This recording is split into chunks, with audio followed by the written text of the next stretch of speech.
오늘 본문 말씀은 이사야 41장 14절에서 17절을 같이 합독하겠습니다. 버러지 같은 너 야곱아, 너희 이스라엘 사람들아, 두려워하지 말라. 나 여호와가 말하노니 내가 너를 도울 것이라. 내 구속자는 이스라엘의 거룩한 이인이라. 보라, 내가 너를 이가 날카로운 새 타작기로 삼으리니 내가 산들을 쳐서 부스러기를 만들 것이며 작은 산들을 겨같이 만들 것이라. 내가 그들을 까부른즉 바람이 그들을 날리겠고 회오리 바람이 그들을 흩어버릴 것이로되 너는 여호와로 말미암아 즐거워하겠고 이스라엘의 거룩한 이로 말미암아 자랑하리라. 가련하고 가난한 자가 물을 구하되 물이 없어서 갈증으로 그들의 혀가 마를 때 나 여호와가 그들에게 응답하겠고 나 이스라엘의 하나님이 그들을 버리지 아니할 것이라. 20절까지 더 하겠습니다. 내가 헐벗은 산 위에 강을 내며 골짜기 가운데에 샘이 나게 하며 강야가 못이 되게 하며 마른 땅에 샘 근원이 되게 할 것이며 내가 강야에는 백향목과 싯된 나무와 하석류와 들감나무를 심고 사막에는 잣나무와 소나무와 향양목을 함께 두리니 무리가 보고 여호와의 손이 지으신 바요 이스라엘의 거룩한 이가 이것을 창조하신 바인 줄 알며 함께 헤아리며 깨달으리라. 아멘. 또 오늘 말씀 이렇게 같이 은혜 받게 돼서 정말로 감사합니다. 오늘도 이 말씀 증거하기 전에 말씀드리면 하나님께서 또 밤에 빨리 잠 안 재우시고 이것을 다시 되짚어 보게 하면서 그냥 하나님이 또 하나님의 가지신 그 마음을 알게 하시는 거예요. 이 말씀에 대해서. 그래서 이거는 내 의지가 아니고 이거는 하나님께서 또 전적으로 이 말씀을 주관하시고 우리한테 무언가 진짜 깊게 깨닫길 원하고 깨닫는 자들에게는 하나님이 이 놀라운 은혜를 부어주시겠다는 생각이 들어갔어요. 그래서 오늘 이 말씀도 상당히 저는 그런 음성을 듣고 또 나누기 때문에 중요하다고 생각을 합니다. 버러지 같은 너 야곱아, 밤에 계속 이 음성을 몇 번 하시는 거예요. 이 말씀은 아주 어마어마한 하나님의 부르심이 있다는 거죠. 그리고 야곱이 받은 이름은 이스라엘, 그리고 이긴 자가 받는 이름이라고 그랬죠. 근데 야곱은 아직 미성숙한 때에 있었던 이름이죠. 미성숙한 때에 있을 때 부르시는 거예요, 하나님은. 그래서 그것은 오늘날에도 마찬가지로 언약적 가운데 우리를 부르고 계시다라는 생각이 들었어요. 그래서 버러지 같은 너 야곱아, 버러지는 벌레를 말합니다. 성경에서는 종종 인간을 약함과 비천함으로 상징하죠. 그리고 욥기 25장 6절에 하물며 구더기 같은 사람 벌레 같은 인생이라 이렇게 말씀합니다. 그리고 예수님도 시편 22편 6절에 나는 벌레요 사람이 아니라 사람이 비방거리요 백성의 조롱거리니더라고 다윗을 통해서 말씀하시죠. 아주 약하고 보잘것없는 비천한 자가 하나님이 보시기에 합당한 고운 가루가 된 자들이 또 아니겠는지요. 그래 하나님은 이러한 자들에게 두려워하지 말라 하시며 도울 것이라고 하시죠. 이사야 41장 15절 아주 중요합니다. 내가 너를 같이 읽어봅니다. 내가 너를 이가 날카로운 새 타작기로 삼으리니 내가 산들을 쳐서 부스러기를 만들 것이며 작은 산들을 겨같이 만들 것이라. 아멘. 참 이 말씀이 새겨보면 이가 뭐냐면 날선, 이빨의 뜻은 좌우의 날선 검을 의미하는 거죠. 그리고 날카롭다라는 것은 문자적으로도 상처를 내다, 찌르다 이런 걸 가지고 있는데요. 상징적으로는 깨어있다, 결정하다, 분발하다 이런 뜻이 있어요. 그리고 새라는 것은 하다시라고 새로워지다, 세우다라는 의미고요. 타작기는 망치, 타작기고 말씀의 도구로 영적 의미를 나타내요. 그러면 사므리는 두다, 놓다 의미로 영적으로는 이임하다, 배치하다 이런 뜻이 있어요. 그러면 내가 산들을 이거는 낮은 산, 언덕, 교만을 뜻하고요. 처서는 내리밟다, 타작하다, 부수다, 찢다, 곡식을 갈다 이런 뜻을 가지고 있고요.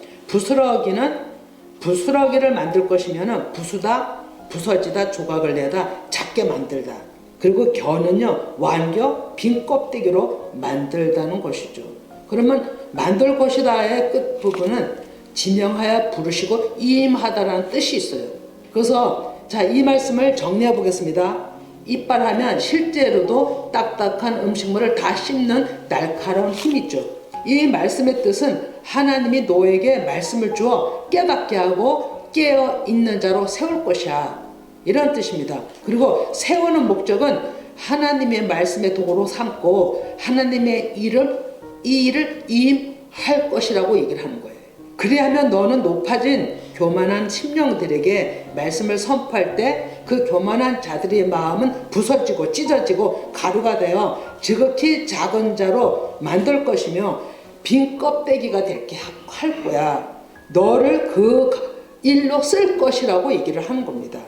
우리는 이것을 깨달아야 할 것은 내가 아무것도 아닌, 또 내 것이라고는 없는 빈 껍데기까지 되는 수준까지 가야 되는 거예요. 그래야 그때 주님께서 주님의 일을 그 심령 안에서 나타내실 수가 있는 거죠. 그래서 이 일은 아주 중요한 것은 막대한 이로부터의 명령을 받는 소명이고 사명이에요. 이 말씀에 근거하여 첫째 부르심은 예수 그리스도죠. 그리고 두 번째는 예수님 당시 제자들이고요. 세 번째는 오늘날의 우린 겁니다.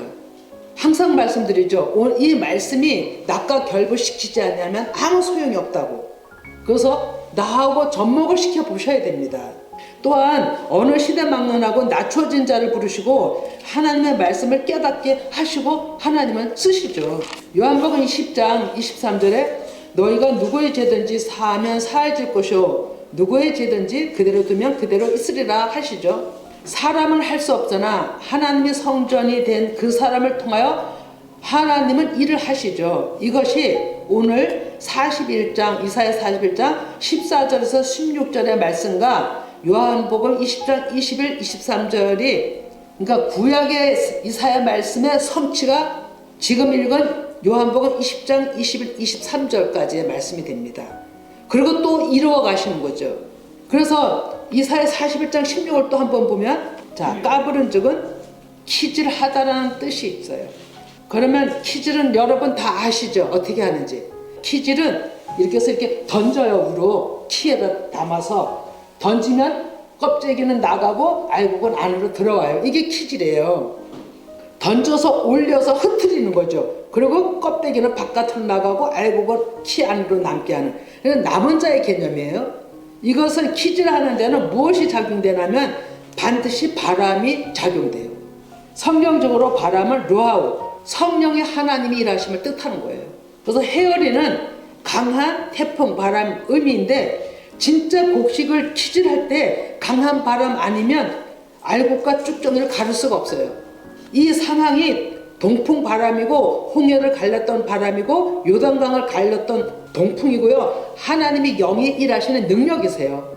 그래서 이 말씀에서는 예리한 양날의 선 말씀으로 교만한 영들을 완전히 부서뜨리는 일을 하여 가루로 만들어서 날려보내고 남은 자 그들을 하나님이 쓰시는 거라고 의미를 두고 있는 거죠.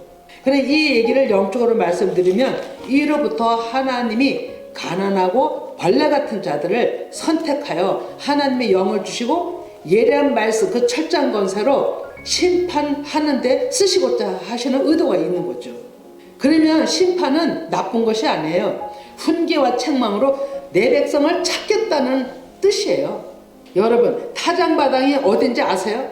표면적으로는 오르난 타작마당 잘 알죠? 다윗이 교만으로 범죄했을 때 하나님이 책망할 때 전염병으로 책망하셨죠. 그래 그 전염병이 가장 심할 때 오르난 타작마당에서 멈췄었고 그곳에 제단을 쌓고 제사를 드린 것이죠. 그곳이 훗날에 솔로몬 성전, 예루살렘 성전이 지어진 곳이에요. 그러면 타작마당은 곧 성전인 거예요. 사사기 6장 11절에 보면 기드온이 미디안 눈을 피하여 몰래 밀을 포도주 틀에서 타작했다라고 합니다. 또 포도주 틀도 심판하는 도구고 영적으로 하나님의 영이 심령 안에 우리 심령 안에서 일하는 것을 뜻하는 거예요. 또 룻기 3장 2절에도 내가 함께하던 하녀들을 둔 보아스는 우리 친족이 아니냐 보라 그가 오늘 밤에 타작마당에서 보리를 까볼 것이라고 얘기합니다. 타작마당이 갖는 의미는 내 안에 쭉정이를 제거하는 것이에요. 그럼 타작마당은 표면적으로 알곡과 쭉정이를 갈라내는 장소이고요. 심판이죠. 이 심판은 우리에게 책망이고 훈계, 영적으로는 좀 생소하게 들릴지 모르겠으나 우리 마음이 타작마당의 장소예요. 영이 우리 안에서 일을 하는 거죠. 그것을 말씀이 증거하는데요. 마태복음 3장 12절 손에 키를 들고 자기의 타작마당을 정하게 하사 알곡은 모아 곳간에 들이고 죽정이는 꺼지지 않는 길에 태우시리라. 아멘. 예수님이 말씀하시죠. 자기는 예수님이에요. 자기 타작마당 사람 심령이에요. 사람들이에요.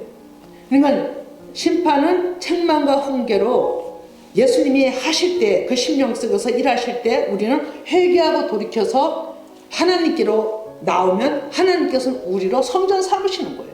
그래서 성전을 2번이나 예수님이 오셔서 청소하셨죠. 깨끗하게. 그것은 우리 심령 안의 청소 의미를 마음을 얘기를 하고 있었던 거예요. 천국은 침노하는 자가 빼앗는다라고 하시는 말씀이 이와 연관되는 거죠. 쭉정이는 바깥으로 날려보내야 하고요. 우리 안에 육신의 구조와 비진리를 바람, 그 동풍으로 다 밀어내는 것입니다. 그렇게 깨끗하게 청소되어야 비로소 하나님의 성전이 될 수 있는 것이 우린 거죠. 히브리서 4장 12, 13절에 이 말씀이 타작마당의 영적 결과예요. 우리가 타작마당에 하나님 앞께서 손을 드시면 우리는 쭉정이는 자동적으로 없어지는 거예요. 불법은 떠나갈 수밖에 없는 거예요. 어떤 힘 있는 자가 약한 자를 폭력으로 대하는 몰상식한 일이 아니고요. 하나님은 말씀으로 일하시는 분이에요. 본문 이사야 41장 16절에 이 일로 여호와로 말미암아 즐거워하겠고 이스라엘의 거룩한 이로 말미암아 자랑하리라. 이렇게 예언하신 것은 오직 하나님만 하시는 일임을 인정하고 그 하나님을 높이고 자랑하라는 것이죠. 사도 바울이 하나님이 모든 일하심을 깨달아 고 10장 17절에 자랑하는 자는 주 안에서 자랑할지니라고 하셨죠. 그러면 주 안에서 자랑하는 모습을 또 18절에 말씀합니다. 옳다. 인정함을 받는 자는 자기를 칭찬하는 자가 아니요 오직 주께서 칭찬하는 자라고 말씀하고 있는 겁니다. 내가 내 자랑 그건 교만인 거죠. 오만하고 방자하고 교만한 거예요. 그런데 하나님이 인정해 주는 자는 겸손한 자죠. 즉 하나님을 자랑하는 자는 하나님께서 인정받는 자라고 지금 말씀하고 있는 거죠. 그래서 이사야 41장 17절에 이렇게 말씀하시는 놀라운 것은 하늘에 큰 복을 주시겠다는 거예요. 그래서 18절도 이사야 41장 18절도 같이 읽어보면 내가 헐벗은 산에 강을 내며 골짜기 가운데 샘이 나게 하며 강야가 못이 되게 하며 마른 땅이 샘 근원이 되게 할 것이라. 아멘. 이 말씀의 뜻은 자기의 의가 없고 하나님의 의로 사는 자들, 주님께 인정받는 자들은 주님만 자랑할 수밖에 없어요. 절대 자기 얘기 안 합니다. 그만큼 그 안에 하나님의 사랑이 말씀에 차 있기 때문인 거죠. 그리고 이런 자들은 더 자기를 부인하고 주님께 말씀하시는 대로 살려고 무진장 애를 쓰는 자들인 거예요. 하나님은 그런 자들에게 응답하시는데 다 무엇으로 축복을 주시냐면요. 물샘으로 강물이 되게 하시며 강야가 못이 되게 하고 샘 근원이 되게 하신다고 하는 거예요. 그럼 물이 뭘까요? 샘물이? 이것은 생명의 말씀을 얘기하는 거예요. 하늘의 큰 복이 무엇이냐면 생명의 말씀이에요. 그걸 다 물로 비유한 거예요. 불로 비유하고 물로 비유하고. 그래서 하나님은 끊임없이 말씀에 깨달음 주셔서 생명의 길, 그 삶을 풍성하게 살게 하겠다는 약속이 또 그것을 받는 자가 복을 받는 거예요. 하나님은 미리 예언하시고 성취해 나가시잖아요. 이 역사가 언제 이루어졌을까요? 또 사도행전 2장 1절에서 4절에 오순절 성령 강림하심으로 1차적으로 이루어졌죠. 그리고 또 오늘날 셋째 날은 이때, 그리고 그동안에요 눈에 가려서 2000년 가까이 이 말씀이 열리질 않았어요. 문자 가운데 있었어요. 개 중에는 열린 사람도 있었겠지만 얼마나 되겠냐라는 거죠. 그리고 오늘날 셋째 날은 이때에 그 막혔던 샘이 열린다라고 얘기하고 있죠. 그것이 아가서 4장 12절에 12절 15절을 같이 읽어보고 여러분들이 하나님의 말씀으로 받기 바랍니다. 같이 읽어봅니다. 내 눈이 내 신부는 장건 동산이요 덮은 우물이요 공한 샘이로구나. 15절 너는 동산의 샘이요 생수의 우물이요 레바논에서부터 흐르는 시내로구나. 아멘. 동산에 막혔던 물이 오랜 세월 막혔어요. 수건이 가려졌어요. 그래서 우리는 문자로밖에 볼 수가 없었어요. 그래서 사람의 계명이 많이 나왔던 거예요.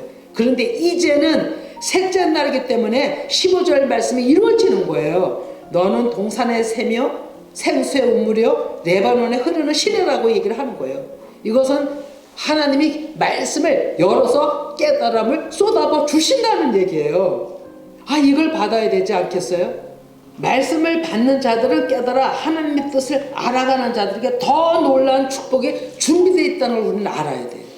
계속 하나님은 지금 1월달 첫째 주에 말씀했죠. 1월 3일날 복을 준비해 놨어요. 너희들이 사람 생각 계산하지 않고 그걸 초월하면 내가 그것을 줄 거야 라고 그 말씀을 하시고 작정기도에 들어간 것이고, 그래서 요한복음도 쓰라 하신 거고요. 요한복음은 가장 아버지의 그 마음을 다루고 계시잖아요. 우리는 하나님이 지금 말씀하시는 거를 이걸 그냥 객관적으로 들으면 안 되고요. 그냥 성경에서 말씀을 가지고 인용해서 한다라고 생각하면 안 돼요, 여러분. 하나님의 말씀을 받아서 하나님이 하시겠다는 그 뜻을 저는 지금 전달하고 있는 거기 때문에 상당히 중요한 거거든요. 그래서 이 말씀을 받는 자들이 그 은혜를 받을 줄을 믿습니다. 이사야 41장 19절에 내가 강야는 백향목과 시든나무와 하석류와 들감나무를 심고 사막에는 잣나무와 소나무와 향양목을 함께 두리니 20절 같이 읽어봅니다. 무리가 보고 여호와의 손이 지으신 바요 이스라엘의 거룩한 이가 이것을 창조하신 바인 줄 알며 함께 하리며 깨달으리라고 얘기를 하고 있는 거예요. 그러면 이 나무들이 다 뭘 상징할까요? 사람을 상징해요. 그러면 풍성하게 샘이 열려 목마르지 않게 먹는 자들에게 이사야 41장 19절 20절 지금 제가 말씀 풀어나가는 말씀이 응할 것이라 저는 믿습니다. 그러면 이 나무가 7가지가 나와요. 그러면 이것은 무엇과 연관이 된다고 보면 계시록 2장 3장에 나오는 7교회과도 연관이 되고요. 7교회의 7이라는 숫자에 모든 것이 다 연관되리라고 보거든요. 7인, 7제약, 7나팔 다 연관되는 거죠. 그러나 그렇게 많이 다루지 못하고 7교회로만 해서 다룬다면 그냥 7은 완전수죠. 그런데 이 말씀 들어가기 전에 7은 완전수 7, 나무 7 이런 것은 뭘로 보시면 되냐면요. 나 한 사람으로 보시면 되는 거예요. 이 7의 속성들이 나 한 사람에 이루어져야 되는 거예요. 그렇게 된 자들이 그 한 사람인 거예요. 하나님이 찾으시는 사람인 거예요. 그러면 에베소 교회, 서머나 교회, 버가모 교회, 두아디라 교회, 사대 교회, 빌라델비아 교회, 라오디아 교회 이 7교회 가운데도 다 특성이 있어요. 이걸 그전에는 다 각자 봤어요. 뭐 문자적으로 틀린 건 아니죠. 그러나 이 특성 있는 이 특성들이 다 나 한 사람 안에서 제거되고 변화해야 된다는 거죠. 그리고 그 7이란 그 완전수의 그 한 사람이 내가 돼야 된다는 거예요. 자, 그러면 먼저 백향목을 살피면 레바논에서 자라나는 나무이며 특징은 견고하고 단단하다고 합니다. 우리나라로 치면 소나무과에 속하고 이 나무를 솔로몬 성전 지을 때 성전 제목으로 쓰였던 나무죠. 백향목은 문둥병과 시체의 접촉에서 정결하게 하는 의식에도 사용이 되었다고 합니다. 그런데 백향목은 번성과 힘의 상징이고요. 뿌리를 튼튼하게 내려 잘 자라는 나무라고 합니다. 그런데 백향목의 영적 의미는 고든 믿음과 번성, 정결, 영의 충만을 상징한다고 합니다. 그러면 시든나무는 그 원어는 히브리어 원어는 읽지 않, 그러니까 히브리어는 읽지 않지만 그냥 그 사전적 의미만 합니다. 시든 나무는 조각목, 우리나라로 하면 아카시아 나무라고 합니다. 그래서 조각목으로 성막의 목초 부분, 그러니까 목조, 성막의 목조, 그 성막 안에 내부의 그 기구들을 다 이 조각목으로 만드는 거예요. 겉에는 백향목 나무를 가지고 했지만 이 안에 조각목, 그 하나님 앞에 드리는 모든 상들은 조각목으로 만들었다는 거죠. 그래서 이 나무는 사해 주변이나 시내 반도에서 무성한 나무로 자라고, 특별히 우리가 아는 것은 광야에서 떨기나무에 나타나셨던 하나님, 모세에게 보이신 것이 시딘 나무에 불이 붙은 모양으로 보이셨다는 거죠. 그래 조각목은 쓸데가 없으나 하나님께서 다듬어 가장 귀한 선물로 만드시고, 진짜 그래요. 이 조각목 시딘 나무는요 이렇게 크게 쭉쭉 뻗고 이런 나무가 아니에요. 그래서 진짜 조각밖에 날 수가 없는 나무인 거예요. 근데 그걸 조각목은 그렇게 큰 자리로 쓸 목재가 안 되잖아요. 그럼에도 불구하고 하나님은 그런 조각목을 갖다가 가장 가까이 하나님의 몸소 성전의 안에다가 놓고서 이것을 하나님은 귀한 선물로 만들어서 쓰신다는 거죠.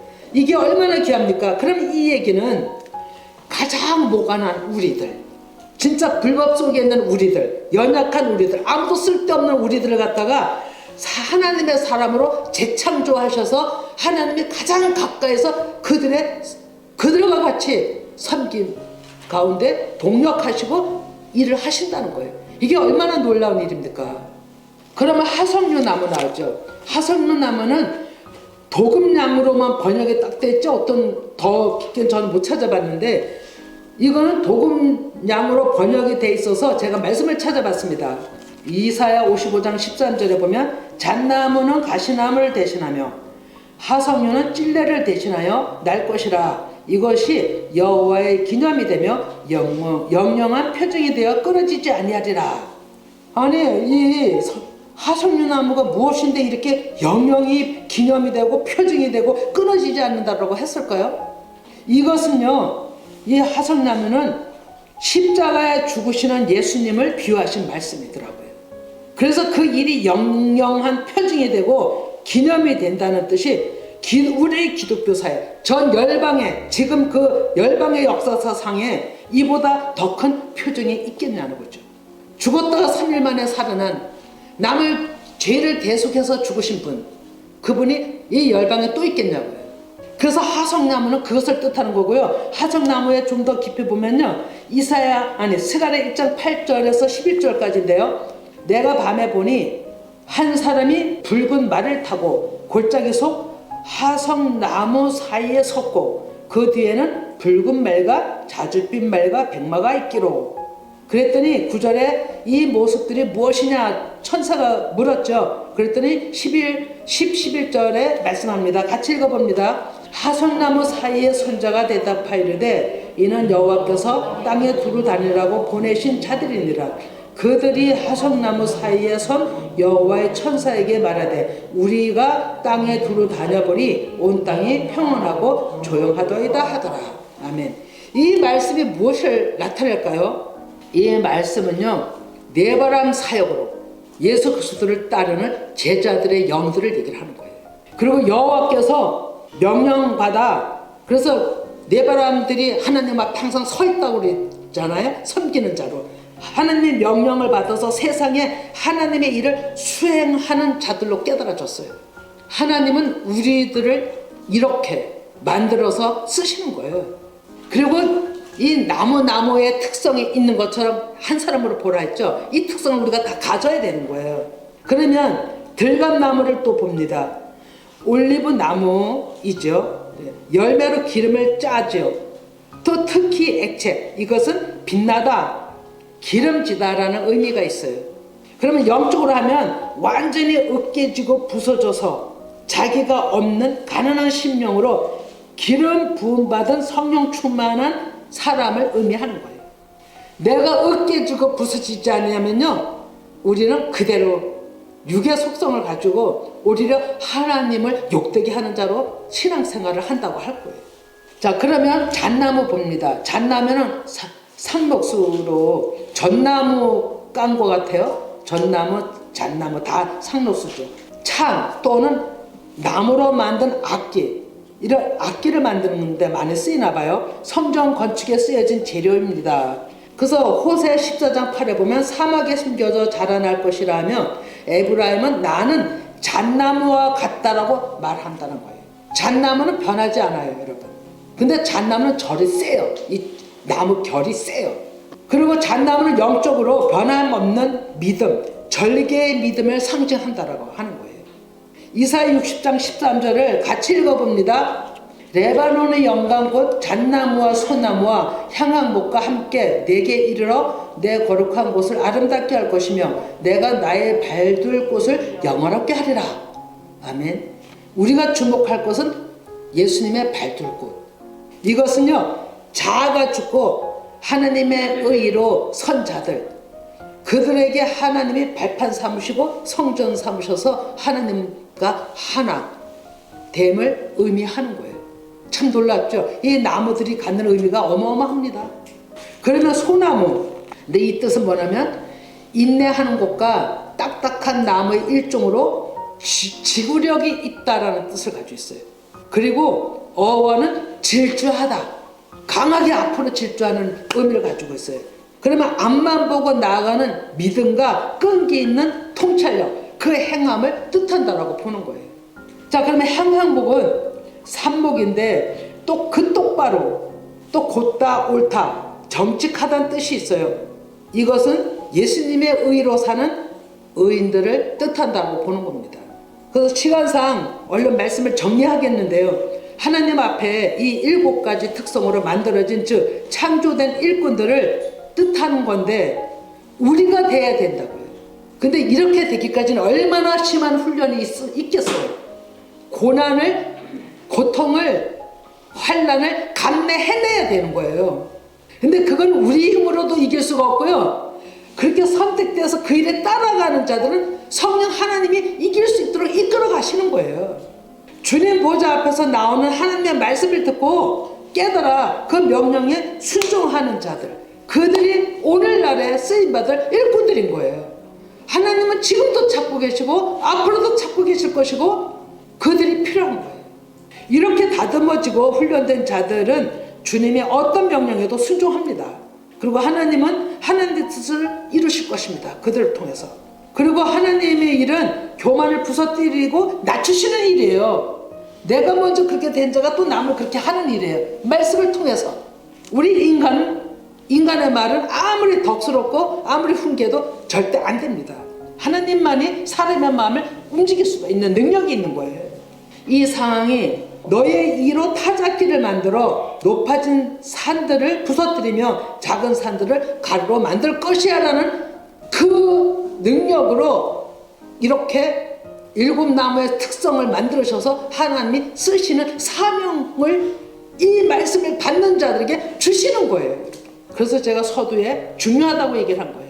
이 말씀을 깊이 받으신다면, 깨닫는다면 이 은혜 속에 그 반열 속에 있지 않겠냐라고 서두에 얘기한 거예요. 그래서 내 안에 교만이 제거되고 7나무의 특성이 실제로 우리 안에서 일어나길 간절히 소망합니다.